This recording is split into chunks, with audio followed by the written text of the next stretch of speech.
قدرت درون. درود عزیزان. آگاهی پادشاه است.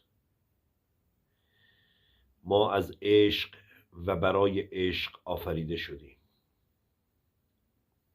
گفتیم اساتید ما و بزرگان ما در طول تاریخ و در دورانهای مختلف همیشه به ما گوشزد کردند، مطالب زیادی رو برای ما به جا گذاشتند برای اینکه ما بتونیم به درونمون وارد بشیم و این قدرت ها رو ازش بهره ببریم. قدرت ما در اراده و نیت ماست، در احساس ماست، در قلب ماست، نه در ذهن. موانعی رو در سر راهمون هست.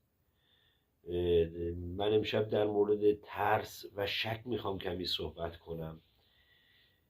ترس از نداشتن، ترس از دست دادن، ترس از به دست نیاوردن و خیلی از ترس هایی که شما بهتر از من میتونید اونها رو بیان کنید.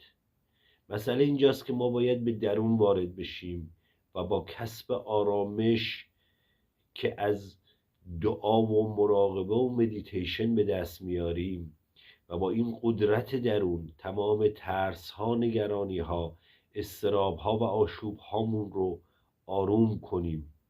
وقتی ما نتونیم اون شک و تردید و دودلی رو از روی خواسته هایمون برداریم، رسیدن به خواسته هامون برامون سخت و شاید غیر ممکن باشه. در مورد شک هم همینه، یعنی که ما به خودمون، توانایی هامون شک داریم.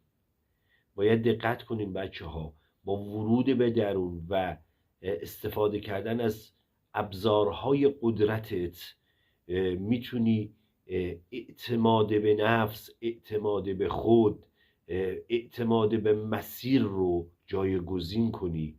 ایمان بیاری که مسیر روشن است و تو میتونی در بی‌نیازی به تمام خواسته هات برسی.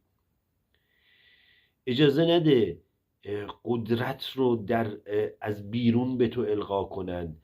همیشه به ما القا شده که قدرت ها از بیرون به ما داده میشه، در صورتی که همه چیز از درون است.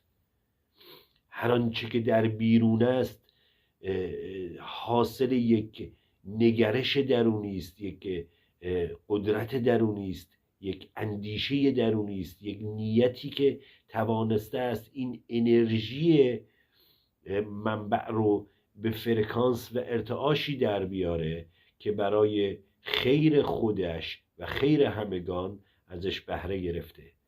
امید دارم بتونم در ویدیوهای بعدی موانع دیگر رو براتون بازگو کنم و نسبت بهشون کمی تجزیه و تحلیل داشته باشیم.